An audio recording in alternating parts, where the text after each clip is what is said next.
Hey guys, it's the Chad, your C10 truck nerd. You know, a while back somebody called me that and I was like, how rude. Then I thought about it and I'm like, well, that's actually pretty accurate, so I'm gonna keep it. Well, today I want to talk to you guys about the wipers on a 67 to 72 Chevy or GMC truck. Now, back in the old days, the wiper setup on GM vehicles was pretty basic. If you needed a replacement, you just ran down to the local parts house and picked up the one, maybe two options that they had back then, and you went on down the road. Well, today when you walk into the parts store, you have to pick which wiper aisle to even start to choose from.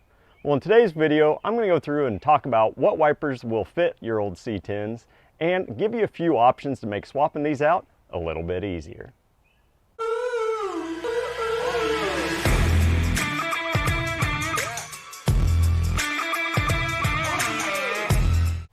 I always remember growing up hearing Pops and Grandpa always saying, they sure don't make things like they used to, and you know what? They were right. How else can you explain that I still have the original wiper arms on this truck 53 years later? Back then, they used to build parts to last. Anymore, it just seems like you're getting 2 and 3 years out of a lot of these parts out there. So knowing how to swap these out is not a bad idea.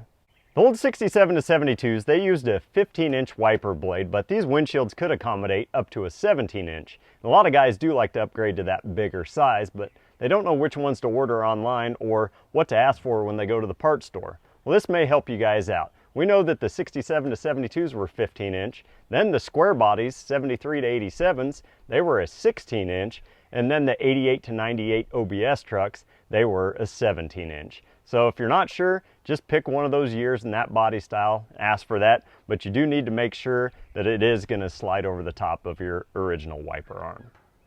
Back in 67 to 72, most of these wiper blades were universal, so they'd fit on your trucks, K5 Blazers, Suburbans, and Jimmys.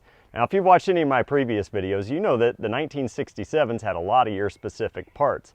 Back then, you could have got what was called the Anko Arrows or the anti-wind lift blades. What they look like is they had a little piece of U-shaped metal on the front of the blade here, and that was to help keep these pressed against the windshield at higher speeds, and it also reduced that windshield chatter. The only place I've ever found these refills for those is off of eBay, and the part number is 815.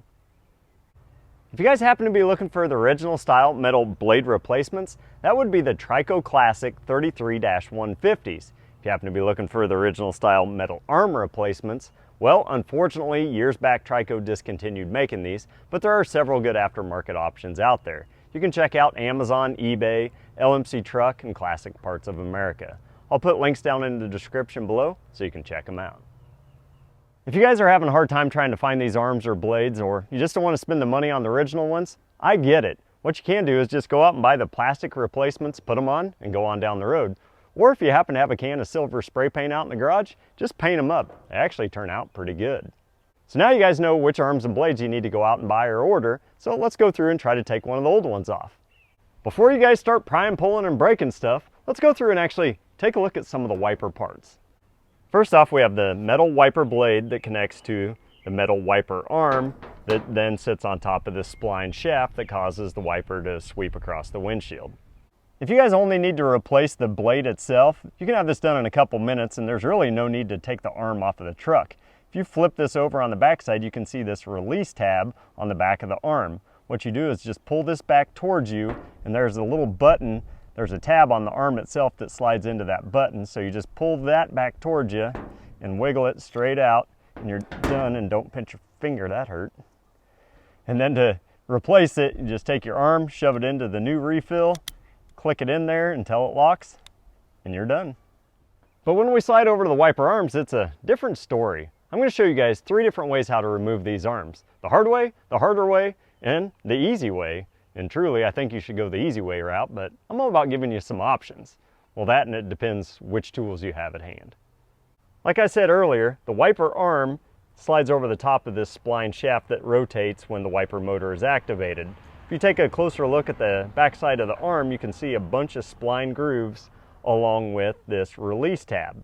Now this release tab pops out, and that's what is holding on to the bottom side of this shaft. That way it can't just shoot off as we're driving down the road. The only way to release the arm is to go through from the bottom side and depress this tab, which sucks, but once we do that, you can pull the arm straight off. So let's give it a try. So the first thing I like to do is go through and grab me a pencil and put a pencil mark on the actual wiper arm and put it down here on the cowl or the actual spline shaft. That way when you go to reinstall it, you know where it should be at. If your guys' truck is nicer than this old shite box here, I'd recommend that you guys grab some old bath towels or some fender covers and cover up the windshield and hood just in case something goes wrong, and it probably will, or at least everything I touch does. No matter which option you choose to use today to remove your wipers, you're going to need a couple things to protect your paint. Either an old rag, piece of rubber, or a small piece of cardboard. That way you can put it on top of the cowl panel. That way you don't damage any of the paint when we're trying to pry these wiper arms off. Now with option number one, just choose one of these and we'll stick it on top of the cowl panel, and then grab your old bath towels or your fender covers and cover the windshield and the hood.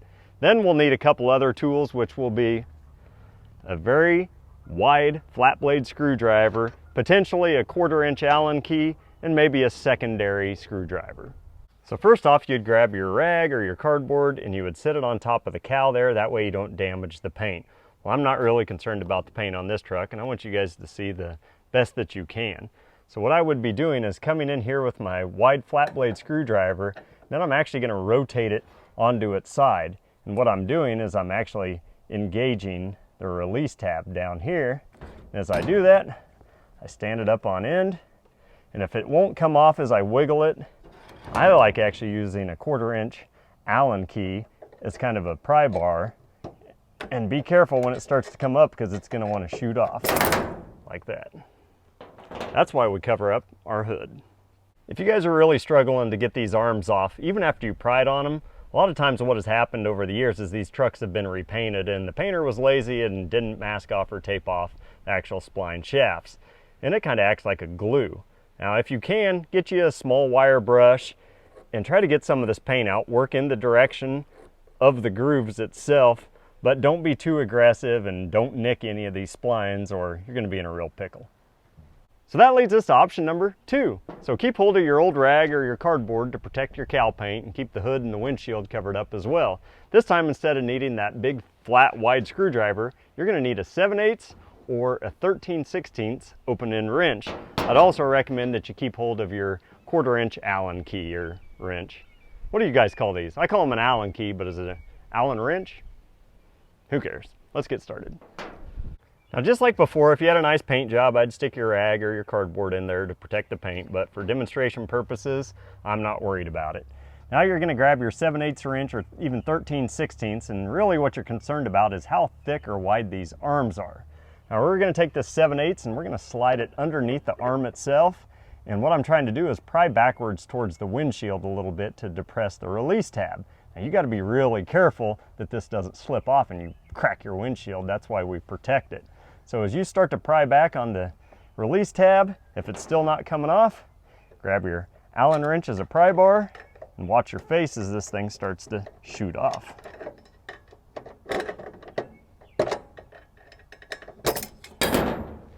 There you go. Now what I was doing there was just taking this wrench and sliding it and then rocking it to depress that.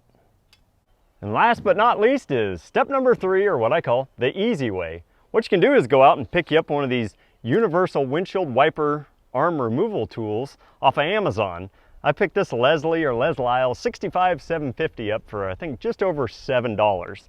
The reviews were excellent on it, so I thought, man, I'll give it a try. Once I got it home, I was like, this thing looks like a piece of junk.